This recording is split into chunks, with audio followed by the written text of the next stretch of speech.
आज तस्करा होगा उस ख़त का जो लिखा तो कल गया था, मगर आज उस पर जवाब आया है। इमरान खान साहब ने जो ख़त लिखा उसके मदरजात एक जो उनका एक्स पोस्ट है उसके ज़रिए से मंजर-ए-आम पर भी आ चुके हैं। कल उन्होंने सहाफ़ियों के सामने इस ख़त को ख़ुद बयान किया था। उसके जो 6 नुकात थे वो बताए थे। उसमें मुख्तलिफ़ जो इस वक्त मामलात हैं, पीका है या 26वीं तरमीम है या उनकी पार्टी के हवाले से जो मामलात थे उसके ऊपर उन्होंने बात की थी और साथ में इस्टेब्लिशमेंट को अपनी पॉलिसी रिविज़िट करने के लिए या तब्दील करने के लिए भी दरख्वास्त उन्होंने की थी जो उसके मंदरजात हैं। और सिर्फ यही नहीं बल्कि अगर देखा जाए उनका ख़त जो कि फिर बाद में एक्स पोस्ट के ज़रिए से यानी ट्विटर के ज़रिए से भी साबका ट्विटर के ज़रिए से सामने आ चुका है, उसमें उन्होंने 26 नवंबर की कोई बात नहीं की और ना ही गोली चलने के हवाले से कोई उनका जो बयानिया था उसको उन्होंने उसके अंदर दोहराया है। ना ही फ़ौज के जो गैर सियासी किरदार है उनका या सियासी किरदार है उसके हवाले से उन्होंने कोई बात की है। जो उनके मेन पॉइंट्स थे वो अब सामने जो है आ चुके हैं। अच्छा, इसके बाद इसके जवाब का इंतज़ार था कि इसका जवाब क्या आएगा, क्योंकि ये पहला बराह रास्त जो राब्ता था इमरान खान साहब का वो आर्मी चीफ के साथ था, यानी उनके नाम ये पहला बराह रास्त ख़त था, उनसे वो मुखातिब थे, उनसे वो बातचीत उन्होंने की उस ख़त के ज़रिए से, लिहाजा जवाब की भी आज उनका इंतज़ार था। लेकिन जवाब जो है वो सिक्योरिटी ज़राए के ज़रिए से आया है। सिक्योरिटी ज़राए ने ये कहा है कि इमरान खान साहब को जवाब देते हुए कि इस मामले के ऊपर जो है ना कोई ख़त मिला है और ना ही कोई दिलचस्पी है, बल्कि जो कोर्ट हुआ है, जो रिपोर्ट हुआ है उसके मुताबिक हम आपको बता रहे हैं कि उसमें यहाँ तक कहा गया है कि कोई दिलचस्पी नहीं मुजरिम के साथ उनकी जो राब्ता रखना है उसके हवाले से। और ये भी कहा कि जो मामलात हैं इसको एक ड्रामे का उन्होंने सिक्योरिटीज़ राय ने कहा है कि ये एक नाकाम ड्रामा करने की एक और कोशिश है। कोई ऐसा ख़त है भी तो कोई इस्टेब्लिशमेंट को दिलचस्पी नहीं है। अगर पीटीआई को किसी मामले पर बात करनी है तो सियासतदानों से करें, यानी एक मशवरा भी दिया गया है कि आप हमसे नहीं बल्कि सियासतदानों से बात करें। कल जो ख़त था उसके बाद फिर आपको याद होगा उसमें लिखा गया था कि दूरियां पैदा हो गई हैं इस्टेब्लिशमेंट की और आवाम की और वगैरह वगैरह उस सारे मामलात के ऊपर। क्या हम ये समझ सकते हैं कि एक मुकम्मल और साफ़ चिट्ठी ना है जो कि इस्टेब्लिशमेंट की तरफ से सामने आई है?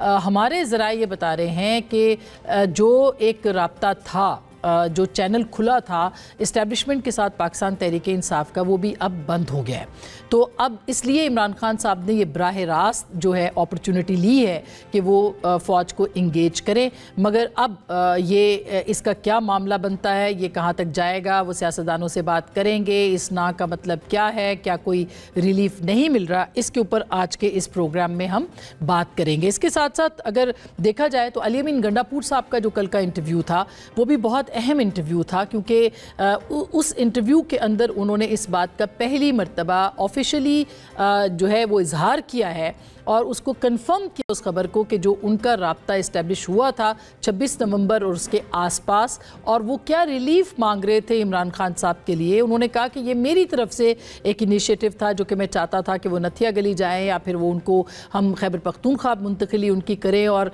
99% या 90% उन्होंने कहा कि इस बात के ऊपर मामला जो थे वो तय हो चुके हुए थे। और आपको याद होगा कि मैंने अपने एक प्रोग्राम में बल्कि अपने एक ट्वीट में भी ये कहा था, ये खबर दी थी कि उस वक्त वीडियो जो बनानी थी इमरान खान साहब की उसके ऊपर जो था वो मामला ख़राब हुआ था। उन्होंने इसकी तस्दीक की है, मगर अली अमीन गंडापुर साहब जो हैं वो नाराज़ हैं। इसके ऊपर हम बात करेंगे। उन्होंने इंटरव्यू में जो बातें की हैं उसके ऊपर भी, उसके मदरजात पे भी बात करेंगे कि वो इस स्टेज पे क्यों आ गए हैं कि उनको ये इंटरव्यू देना पड़ा, और वो भी जाहिर है कि उसके ऊपर भी बहुत सी गुफ्तगू जो है वो हो रही है। इस मामले के ऊपर बात करेंगे। आज कोर कमांडर्स कॉन्फ्रेंस भी हुई है और इस कोर कमांडर्स कॉन्फ्रेंस में जो मुहिम जोई का मामला हिंदुस्तान की तरफ से जो बयानात आ रहे हैं उनसे सख्त निमटने का फ़ैसला किया गया। कोई सियासी इसके अंदर कोई बयान नहीं था, ये स्पेसिफिकली अफ़गानिस्तान और रीजन के मुतालिक, हिंदुस्तान से मुतालिक ये कोर कमांडर्स कॉन्फ्रेंस जो है वो आज हुई है और ये काफ़ी अहम भी थी। लेकिन इसके साथ साथ इस पर भी बात करेंगे और कि दहशत गर्दी की जो एक लहर आई है उसमें इजाफा जो है वो किस तरह से उसको देखना है। वज़ीर आज़म ने आज एक डेवलपमेंट जो काबीना के इजलास में थी और वो 101.2 बिलियन डॉलर्स की जो फैसिलिटी मिली है ऑयल की पाकिस्तान को सऊदी अरब की तरफ से, वो एक बहुत अहम गर्दानी जा रही है। और आज उन्होंने काबीना के अंदर कुछ अहम बातें भी की हैं प्राइम मिनिस्टर ने। वो क्या कह रहे हैं इस फैसिलिटी के हवाले से भी और दीगर मामलात पे भी ज़रा सुनिएगा।